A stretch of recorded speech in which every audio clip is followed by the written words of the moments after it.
Thank you, Handel. Starting off in Jamaica, a new mandatory requirement for Jamaicans and other citizens across the globe to disclose all the social media platforms they have visited in the last 5 years, along with their usernames when they apply for American visas, will have a chilling effect on free speech, a Jamaican-born immigration attorney based in the United States has said. The assertion by Dahlia Walker Huntington came yesterday after the American Embassy in Kingston confirmed that application forms for immigrant and non-immigrant visas have been updated by the State Department in Washington to request additional information for most applicants, including what it describes as a social media identifiers on popular portals such as Facebook, Twitter, and Instagram. The stipulation will affect the more than 14 million non-immigrant visa applicants that jostle for Washington stamps of approval every year. Diplomatic and some official type visa applicants will be exempted. Announced by the Trump administration more than a year ago, the new protocol took effect last Friday, May 31. According to reports, the new form questions whether applicants have a social media presence and asks them to select from a list provided each social media platform they have used within the last 5 years. The embassy did not provide details about the changes to visa application forms, but explained that national security was a major consideration. Collecting this additional information from visa applicants will strengthen our process for vetting these applicants and confirming their identity, it said in the statement. But while acknowledging that applicants for immigrant visas have to undergo a detailed background check, Walker Huntington said the new requirement raises a number of important questions.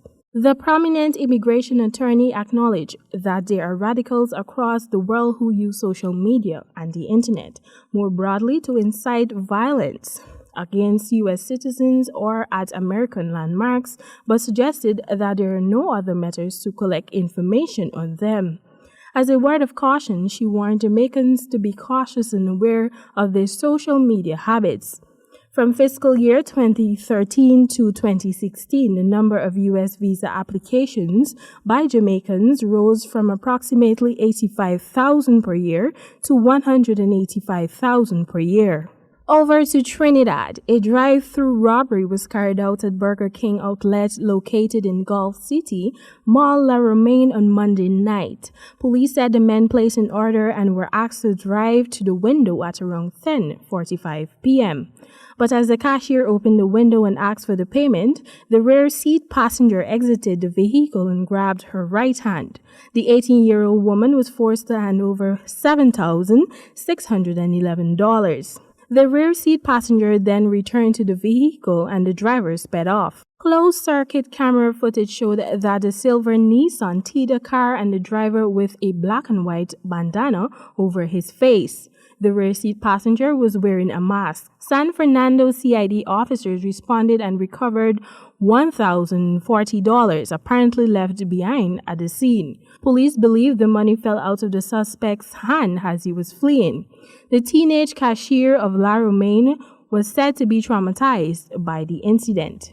And finally, in Barbados, Barbadian-born Rihanna has been named by Forbes magazine as the wealthiest female musician in the world. Rihanna, 31, has amassed a US $600 million fortune after launching widely popular businesses in makeup and lingerie, according to Forbes. The singer's Fenty Beauty makeup line launched in 2017 at Sephora and reportedly made US $100 million in sales in its first few weeks, in part due to its focus on diversity. She is also behind the Fenty Savage lingerie line and is expected to be the first woman to create an original brand at LVMH, the French luxury fashion house. The Barbadian singer would be the first woman of color to head up a line with the company, which owns the famous Louis Vuitton brand. Rihanna isn't the first artist making history by going beyond the studio. Jay-Z was recently named as the first hip-hop artist to amass $1 million